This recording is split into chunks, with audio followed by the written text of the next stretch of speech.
Hello मेरे प्यारे भाई, कैसे हैं। आशा है कि आप स्वस्थ होंगे, मस्त होंगे और जहां पर भी होंगे अपने परीक्षा की तैयारी दमदार तरीके से कर रहे होंगे।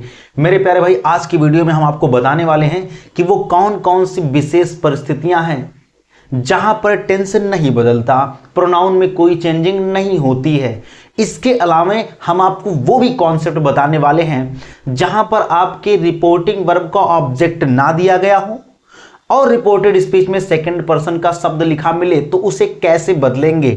इसके अलावा आपको एक और पॉइंट हम बताएंगे इसमें कि अगर आपके रिपोर्टेड स्पीच के भीतर कोई नॉमिनेटिव केस का शब्द आ जाए, कोई एड्रेसिंग शब्द आ जाए, संबोधन का कोई शब्द आ जाए, कोई आदर का कोई भाव आ जाए, तो इनका हम नरेशन कैसे बनाते हैं। तो आज इन्हीं महत्वपूर्ण पॉइंट की हम चर्चा इसके अंतर्गत करने वाले हैं। तो आज वीडियो बहुत ही इंटरेस्टिंग होने वाली है और आप देखेंगे जो लॉस्ट कॉन्सेप्ट है ना, उससे कई बार आपके प्रश्न बोर्ड एग्जाम में पूछे गए हैं। हालांकि आए तो सभी पॉइंट्स हैं, लेकिन लास्ट वाले से तो बेहतरीन आए हैं। तो चलिए बिना किसी लेट लपेट के हम इस वीडियो की शुरुआत करते हैं। मेरे प्यारे भाई, एक बात ध्यान रखिएगा, पॉइंट नंबर 1 हमारा क्या है, इस पॉइंट नंबर 1 को ध्यान से देखिए।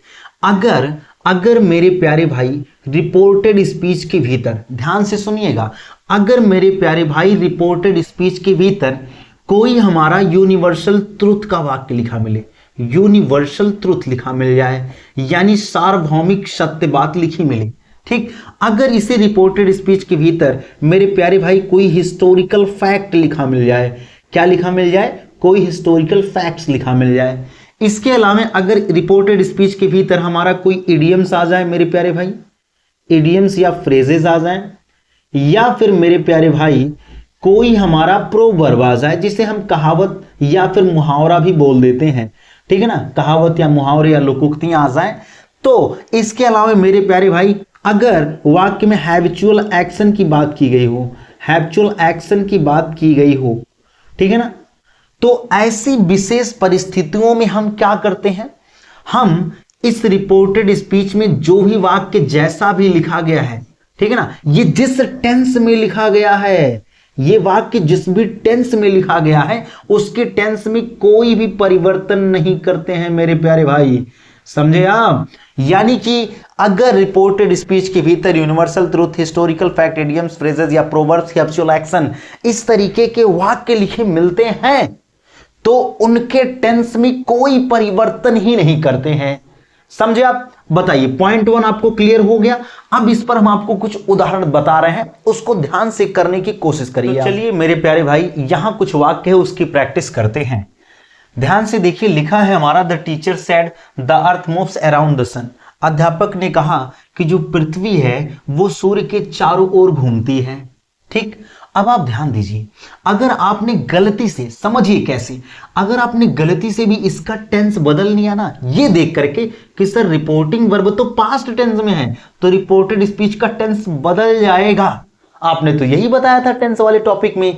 तो ध्यान दीजिए मेरे प्यारे भाई, अगर आपने गलती से बदल दिया तो क्या हो जाएगा कि भैया पृथ्वी जो है ना वो सूर्य के चारों तरफ घूमती थी, इसका मतलब अब नहीं घूमती है। इसका मतलब तो ही हुआ ना, अगर मैं कहूं कि पृथ्वी सूर्य के चारों ओर घूमती थी तो इसका मतलब है कि अब पृथ्वी नहीं घूम रही है, अब सूर्य पृथ्वी का चक्कर लगा रहा है, अर्थ का अनर्थ हो जाएगा, पूरी कायनात पलट जाएगी मेरे भाई, समझ गए ना। तो सेंस को बहुत ध्यान दे करके हमें नरेशन बनाना पड़ता है, समझ गए आप, ये चीज आप ध्यान में रखिएगा। तो मेरे प्यारे भाई, यहां पर जो वाक्य लिखा वो कैसा वाक्य है, आप कहेंगे सर अफर्मेटिव सेंटेंस है। तो अफर्मेटिव सेंटेंस का मैंने आपको नरेशन बनाना बताया है कि उस दौरान अगर हमारा सेड वर्ब आए तो हम सेड को सेड ही रखते हैं, इसमें कोई परिवर्तन नहीं करते, लेकिन डबल इन्वर्टेड कॉमा हटाने के लिए कंजंक्शन दैट तो आएगा, और पूरा वाक्य जैसा है उसमें बिना कोई परिवर्तन के कुछ नहीं बदलना भाई, जिस टेंस का है उसी टेंस में जैसा लिखा है वैसे डिट्टो फोटो कॉपी कर देना है। दूसरे वाक्य पर आइए, Hari said to Ravi dogs bark at strangers. Hari ने रवि से कहा कि जो कुत्ते हैं ना वो अजनबियों पर भौंका करते हैं, ये कुत्तों की आदत बताई जा रही है। आप देखते हैं गली में आप जाइए, अनजान गली में जहां आप कभी गए ना हो, और वहां आपको कोई कुत्ता देख ले और वो तुरंत पहचान जाएगा ये आदमी है कौन, आज से पहले इस गली में कभी इसकी शक्ल नहीं देखी, कहां से आ गया, तुरंत आपके ऊपर भौंकना शुरू करेगा कि अनजान आदमी कैसे घुस गया हमारे एरिया में। हाँ, एरिया में कैसे आ गया भाई? तो सेड टू, यहां आप देखेंगे ये वाक्य हमारा है अफर्मेटिव में, तो सेड टू हमारा टोल्ड में बदल जाएगा, ये तो बदलना फिक्स है। तो आप लिखेंगे हरी टोल्ड रवि, और डबल इन्वर्टेड कॉमा हटाने के लिए कंजंक्शन दैट। और ये जो पूरा वाक्य है ये हैबिचुअल एक्शन का वाक्य है, कुत्तों की आदत बताई जा रही है। इसमें कुत्तों की आदत बताई जा रही है कि कुत्ते करते क्या हैं, है ना। तो इसीलिए आदत संबंधी अगर वाक्य होगा तब भी हम उसमें कोई परिवर्तन टेंस में नहीं करेंगे। जैसे यहां ये यूनिवर्सल ट्रुथ था, सार्वभौमिक सत्य, पूरी दुनिया में ये सत्य है। तीसरे पर आइए, the teacher said when the cat is away the mice play. अध्यापक ने कहा जब बिल्ली दूर होती है तो चूहे खेलते हैं। तो आप मुझे बताइए क्या ऐसा होता है कि नहीं होता है? अगर बिल्ली रहेगी चूहे खेलेंगे तो खेल खेल में ऊपर निकल जाएंगे, इसीलिए वो वहां नहीं खेलेंगे जब बिल्ली होगी। लेकिन जब बिल्ली दूर होगी बिल से बाहर आएंगे और पूरा डांस करेंगे एकदम अच्छे से, है कि नहीं ना। तो इसीलिए ये भी तो चूहों की आदत बताई जा रही है भैया। अगर चूहों की आदत है मतलब हैबिचुअल एक्शन का वाक्य, कुछ नहीं करना है, डबल इन्वर्टेड कॉमा हटाने के लिए दैट लगाओ, पूरे वाक्य को वैसे ही छाप दो, कुछ नहीं बदलना है भाई, सेड का सेड ही रहना है और द टीचर वैसे लिख देना है। फिर आगे क्या है? He said honesty is the best policy. उसने कहा ईमानदारी सर्वोत्तम गुण है, ईमानदारी सर्वोत्तम नीति है, सर्वोत्तम गुण है। अब बताइए क्या ये बात कभी गलत हो सकती है? हाँ, ये तो प्रोवर्ब है, कहावत है। लोग कहते हैं कि हाँ ईमानदारी सबसे अच्छा मूल्य होता, सबसे अच्छी पॉलिसी होती है। तो जाहिर सी बात है इसमें भी कोई परिवर्तन नहीं होगा क्योंकि ये एक प्रोवर्ब है। अगर ये प्रोवर्ब है मेरे प्यारे भाई तो प्रोवर्ब रहता तब भी उसके टेंस में कोई परिवर्तन नहीं करते हैं, सिंपली कंजंक्शन दैट लगाएंगे और पूरे वाक्य को बिना कुछ बदले वैसे लिख देंगे। The history teacher said Samudragupta is called the Napoleon of India. ठीक है ना। हिस्ट्री के अध्यापक ने कहा, इतिहास के अध्यापक ने कहा कि समुद्रगुप्त को भारत का नेपोलियन कहा जाता है। आप मुझे बताइए, आप बच्चे पढ़ते हो, हिस्ट्री पॉलिटी सब पढ़ते हो, आपको नहीं बताया गया कि जो समुद्रगुप्त है उन्हें भारत का नेपोलियन कहा जाता है। बाबर ने 1526 ईस्वी में बहलोल लोदी को जो है इब्राहिम लोदी को पानीपत के प्रथम युद्ध में हराया था। ये सब हिस्टोरिकल फैक्ट्स है, ये कभी गलत नहीं होंगे, ये जब हुए उसी दौरान उसे छाप दिया गया, वो कभी बदलेंगे ही नहीं।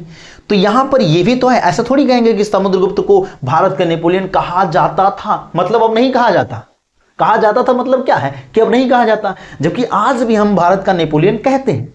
तो इसका टेंस अगर बदल देंगे ना तो अनर्थ हो जाएगा, अर्थ का अनर्थ हो जाएगा, सेंस कहीं और चला जाएगा प्यारे बच्चे। तो इसीलिए द हिस्ट्री टीचर सेड आप पूरा वैसे लिख देंगे, डबल इन्वर्टेड कॉमा हटाने के लिए दैट लगाइए और बाकी के वाक्य को वैसे ही गोद दो, हो गया आपका नरेशन। देख रहे हो कितना आसान है। He said the sun rises in the east. उसने कहा कि भाई जो सूर्य है वो पूरब दिशा में उगता है, आज भी उगता है, सार्वभौमिक सत्य बात है। अगर आपने टेंस बदल दिया, पास्ट इंडेफिनिट बना दिया इसको, सूर्य पूरब में उगता था मतलब अब नहीं उगता, अगर अब नहीं उगता तो मतलब पश्चिम से उगने लगा क्या? ऐसा तो होगा नहीं भाई। यानी कि ये सभी सार्वभौमिक सत्य बातें हैं, इनमें कोई परिवर्तन नहीं होगा। डबल इन्वर्टेड कॉमा हटाने के लिए दैट लगाओ, सेड अकेले है, सेड को वैसे ही रहने दो। अगर सेड टू होता तो टोले में बदल देते, बाकी चीजों को वैसे ही आप छाप दीजिए, आपका आंसर बनके तैयार है, नरेशन बन गया। बताइए मेरे प्यारे भाई, इस पॉइंट में कोई तकलीफ, कोई दिक्कत, जरा सा भी अगर डाउट हो तो बताइएगा। मजा आया ना पॉइंट जान करके? सेकंड वाला इससे भी ज्यादा मजेदार है तो उसको भी देखते हैं। मेरे प्यारे भाई आइए दूसरे पॉइंट की तरफ ध्यान देते हैं। ये दूसरा पॉइंट क्या है, बहुत ही मजेदार है। कभी कभी क्या होता है ना कि रिपोर्टेड स्पीच के भीतर हमारा सेकंड पर्सन का कोई शब्द लिखा मिल जाता है। अगर हमारा सेकंड पर्सन का शब्द लिखा मिला तो आप सबको पता है इसमें परिवर्तन रिपोर्टिंग वर्ब के ऑब्जेक्ट के अनुसार करते हैं, लेकिन ट्विस्ट तब आता है जब हमारी रिपोर्टिंग वर्ब का ऑब्जेक्ट ही गायब हो। भैया ऑब्जेक्ट ना दिया गया हो, ठीक, ऑब्जेक्ट ही गायब है, फिर इस सेकंड पर्सन का परिवर्तन किसके हिसाब से करेंगे? इसका सॉल्यूशन समझिए। क्या करते हैं हम रिपोर्टिंग वर्ब का ऑब्जेक्ट जो है या तो फर्स्ट पर्सन के किसी शब्द को मान लेंगे या तो थर्ड पर्सन के किसी शब्द को मान लेंगे। आपके पास दो ऑप्शन है मेरे प्यारे भाई। अगर रिपोर्टेड स्पीच में सेकंड पर्सन का शब्द दिया गया हो और रिपोर्टिंग वर्ब में उसका ऑब्जेक्ट ना मिले तो रिपोर्टिंग वर्ब का ऑब्जेक्ट फर्स्ट पर्सन या थर्ड पर्सन के किसी शब्द को मान करके इन शब्दों में परिवर्तन कर लिया जाता है। समझ आ रही है बात ना, ये बात ध्यान रखिएगा। इसी के अंतर्गत मैं एक पॉइंट और आपको बता दे रहा हूं, कभी कभी क्या होगा कि आपको इसी रिपोर्टेड स्पीच के भीतर कोई वोकेटिव केस का शब्द लिखा मिल जाएगा। वोकेटिव केस क्या होता है, यानी कि जैसे कुछ काम किसी से कहा जाए और उसका नाम भी ले लिया जाए तो वो वोकेटिव केस की कैटेगरी में चला जाता है। वोकेटिव केस का कोई शब्द लिखा मिले, ठीक है ना, और रिपोर्टिंग वर्ब का ऑब्जेक्ट ना दिया गया हो, भैया समझ पा रहे हो ना हमारी बात, रिपोर्टिंग वर्ब का ऑब्जेक्ट ना दिया गया हो तो हम कैसे बनाएंगे इसका नरेशन। तो मेरे प्यारे भाई इसी वोकेटिव केस के शब्द को इस रिपोर्टिंग वर्ब का नया ऑब्जेक्ट मान लेते हैं और जो भी पर्सन आया हुआ है हम उसमें परिवर्तन कर लेंगे। बताइए ये दोनों पॉइंट क्लियर हुआ कि नहीं हुआ। फिर से सुनिए, अगर रिपोर्टेड स्पीच में सेकंड पर्सन का शब्द लिखा मिले, रिपोर्टिंग वर्ब का ऑब्जेक्ट ना हो, तो फर्स्ट पर्सन या थर्ड पर्सन के किसी शब्द को ऑब्जेक्ट मान करके सेकंड पर्सन में परिवर्तन कर लेते हैं। दूसरा मैंने क्या बताया, अगर रिपोर्टेड स्पीच में वोकेटिव केस का कोई शब्द लिखा मिले, हाँ, और रिपोर्टिंग वर्ब में ऑब्जेक्ट ना दिया गया हो, तो हम इसी वोकेटिव केस के शब्द को रिपोर्टिंग वर्ब का नया ऑब्जेक्ट मान लेते हैं और जो परिवर्तन करना रहता है वो परिवर्तन कर लेते हैं। आइए इसके कुछ एग्जाम्पल से हम इन सब कॉन्सेप्ट को क्लियर करते हैं। चलिए मेरे प्यारे भाई इन सब का हम नरेशन बनाते हैं। कैसे बनाएंगे आपको मैंने कॉन्सेप्ट बता दिया है, ध्यान से देखिएगा बस।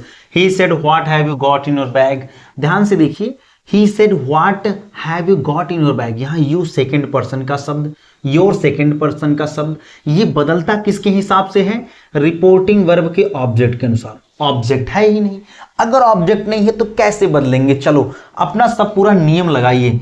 आप देख रहे हैं व्हाट से शुरुआत हुआ, अंत में क्वेश्चन मार्क, यानी ये वाक्य हमारा किसमें है, इंटेरोगेटिव सेंटेंस पे। वेरी गुड, यानी अगर इंट्रोगेटिव सेंटेंस में है तो सेट किस में बदल जाएगा। आप कहेंगे सर इसको आस्क्ड में बदल दो, तो बताओ मैंने बदला कि नहीं बदला, बिल्कुल बदल दिया।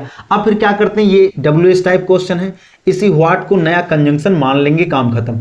कंजंक्शन है, इसके तुरंत बाद क्या चाहिए, सब्जेक्ट। सब्जेक्ट क्या है हमारा, यू किसके अनुसार बदलेगा, रिपोर्टिंग वर्ब के ऑब्जेक्ट। ऑब्जेक्ट गायब। अब हम क्या करें, अब आपको मैंने बताया फर्स्ट पर्सन या थर्ड पर्सन के किसी शब्द को ऑब्जेक्ट मान लो और उसके अनुसार परिवर्तन कर दो। मेरे प्यारे भाई ध्यान से देखो, किसको मानेंगे ये प्रायोरिटी जानना जरूरी है। ही हमारा क्या है, थर्ड पर्सन स्वयं में है। अगर आपने यहाँ पे फिर से थर्ड पर्सन मान लिया तब तो फिर आप अंदाजा ही नहीं लगा पाएंगे कि यू को किसके अनुसार बदला गया, क्या ही के अनुसार बदला गया, ठीक है ना। तो आप थोड़ा कंफ्यूज हो सकते हैं। तो आपके पास दो प्रायोरिटी, अगर थर्ड पर्सन आ गया तो उसे ना मानिए, फर्स्ट पर्सन को चूज करेंगे, समझ गए ना। तो फर्स्ट पर्सन के किसी शब्द को मान लो उसने टू मी, मुझसे कहा होता, अगर वो मुझसे कहा होता तो मी के अनुसार यू में परिवर्तन हो जाएगा। यू यहां सब्जेक्टिव केस में है, सब्जेक्ट की जगह आया है, तो मी का सब्जेक्टिव केस आई हो जाएगा। टेंस भी बदलेगा, क्यों बदलेगा, क्योंकि ये पास्ट टेंस में आया है रिपोर्टिंग वर्ब, तो रिपोर्टेड स्पीच का टेंस बदलेगा। ये है प्रेजेंट परफेक्ट टेंस, ये बदल जाएगा पास्ट परफेक्ट में, तो हैड गॉट हो जाएगा, हैड गॉट, और इनका इन होगा। योर भी हमारा मी के अनुसार बदल करके माई हो जाएगा, और बैग बैग। बताओ मेरे प्यारे भाई, क्या इसका नरेशन बनाना कोई कठिन काम है? आप मुझे बताइए, पूरी ईमानदारी से बताइएगा, कोई दिक्कत आ रही है समझने में? 1% भी दिक्कत नहीं आएगी मेरे प्यारे भाई। बस लास्ट तक देखिए, अगले कॉन्सेप्ट की चर्चा बहुत ही दमदार तरीके से होगी, बहुत महत्वपूर्ण है वो। He said you can go to your house Anand, यही तो मैं बता रहा था, कुछ कहो और लास्ट में इसका नाम ले लो, तो मेरे प्यारे भाई वो हो जाता वोकेटिव केस का नाउन। समझ गए। अब हम क्या कर रहे हैं, हम करेंगे ये, हम देख रहे हैं रिपोर्टिंग वर्ब का ऑब्जेक्ट है ये नहीं। अगर रिपोर्टिंग वर्ब का ऑब्जेक्ट नहीं है तो इसी वोकेटिव केस के शब्द को ऑब्जेक्ट बना लो। तो क्या लिखोगे, ही सेड टू आनंद। यहां ये वाक्य लिखा गया है असर्टिव सेंटेंस में, अफर्मेटिव में, तो सेड टू किस में बदल जाता है, टोल्ड में। आनंद है, आनंद लिख दो, समझ गए ना। डबल इन्वर्टेड कॉमा हटाने के लिए कंजंक्शन दैट आएगा। यू सेकंड पर्सन है, किसके अनुसार बदलेगा, रिपोर्टिंग वर्ब के ऑब्जेक्ट के अनुसार। इसका ऑब्जेक्ट नया नया मैंने मान लिया आनंद है। अब आनंद है तो आनंद एक वचन पुल्लिंग है, इसका प्रोनाउन क्या बनेगा, ही, तो लिख देंगे हम ही। कैन है, कैन ही होता। अब ध्यान दो, हाँ कैन भी बदलेगा, कैसे बदलेगा, रिपोर्टिंग वर्ब पास्ट में है तो कैन कुड में बदल जाता है। कैन किस में बदलता है, कुड में। Could, go, to, you, your जो है वो किस में बदल जाएगा, हिज। योर किस में बदल जाएगा, हिज में बदल जाएगा, क्योंकि सेकंड पर्सन ये भी है। हाउस का हाउस हो जाएगा। लास्ट में आप फुल स्टॉप लगा दीजिए, क्या दिक्कत है।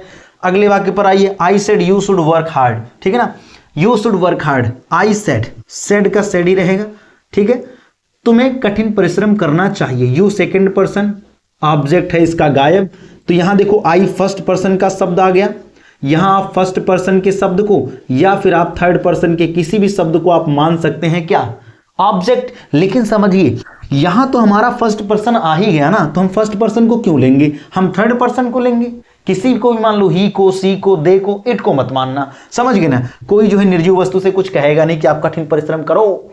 जैसे मान लो कि मेरे पास मार्कर है, मैंने कहा तुम्हें कठिन परिश्रम करना ही चाहिए, तो बताओ भाई क्या सेंस है, कोई सेंस नहीं है, समझे। कोई इंसान से ही कहोगे आप, चलो मान लो मैंने कहा ही, हिम से, यानी कि कोई ही लड़का था उसको मैंने हिम, यानी I said to him, him third person है। हालांकि लिखना नहीं होता है, समझाने के लिए मैं लिख रहा हूं, समझ गए ना, लिखना मत, ये दिमाग में करना होता है। कंजंक्शन दैट लगाएंगे क्योंकि असर्टिव सेंटेंस, यू किस में बदलेगा, हिम के अनुसार ही में बदल जाएगा, शुड का शुड ही रहता है, इसमें कोई परिवर्तन नहीं। वर्क हार्ड को वर्क हार्ड ही रहने दो, ठीक है। अगले पर आइए, देखिए लिखा the teacher said Raju I will give you a book, ठीक है ना। राजू नाम ले लिया गया, इसका मतलब ये भी वोकेटिव केस का नाउन है, इसका ऑब्जेक्ट गायब है, ऑब्जेक्ट बनाओ भाई। वाक्य जो आगे लिखा गया आप साफ साफ देख पा रहे हैं मेरे प्यारे भाई, वो किस में है, असर्टिव सेंटेंस में है। अगर ये असर्टिव सेंटेंस में है तो कंजंक्शन दैट लगाएंगे, लेकिन यहां टोल्ड हो जाएगा रिपोर्टिंग वर्ब, राजू को नया ऑब्जेक्ट बना दिया गया, conjunction that. I first person है, किसके अनुसार बदलेगा, टीचर, टीचर के अनुसार बदलेगा तो ही हो जाएगा। सेल का क्या हो जाता है, शुड हो जाता है, लेकिन ध्यान देना भाई, ही के अनुसार तो विल आएगा, विल किस में बदलेगा, वुड में बदलेगा। इस बात को मैंने ऑलरेडी पहले वीडियोस में समझा दिया है। यू किसके अनुसार बदलेगा, यू बदलेगा राजू के अनुसार, राजू एक वचन पुल्लिंग, इसका जो ऑब्जेक्टिव केस बनेगा वो हिम बन जाएगा, हिम आ बुक हो जाएगा। बताओ प्यारे भाई आप मुझे बताइए, इस कॉन्सेप्ट को समझने में कोई दिक्कत आई आपको, रत्ती भर भी दिक्कत नहीं आई होगी, मुझे पूरा जानकारी है, मुझे पूरा पता है कि आपको जरूर समझ आया होगा। तो चलिए प्यारे भाई उस तीसरे कॉन्सेप्ट की तरफ चलते हैं जो बहुत ही लाजवाब है। मेरे प्यारे भाई ध्यान दीजिए, जो तीसरा पॉइंट है वो क्या है। तीसरा पॉइंट ये है मेरे प्यारे भाई कि अगर रिपोर्टेड स्पीच के अंदर, ठीक, इस रिपोर्टेड स्पीच के भीतर कोई एड्रेसिंग वर्ड मिल जाए हमें। एड्रेसिंग वर्ड का मतलब क्या होता है, यानी कि हम कोई संबोधन का शब्द हमें लिखा मिल जाए, किसी को हम संबोधित कर रहे हो, sir, madam, my dear student, my dear father, my dear mother, my dear daughter, my dear son, ये सभी संबोधन की कैटेगरी में चले जाते हैं। अगर मुझे कोई संबोधन का शब्द लिखा मिले तो हम क्या करते हैं, इसी संबोधन के शब्द को सबसे पहले addressing as, addressing as, addressing as के साथ लिख लेते हैं। समझ पाए हमारी बात को आप, ठीक है। सबसे पहले ही एड्रेसिंग एज के साथ लिख लेते हैं।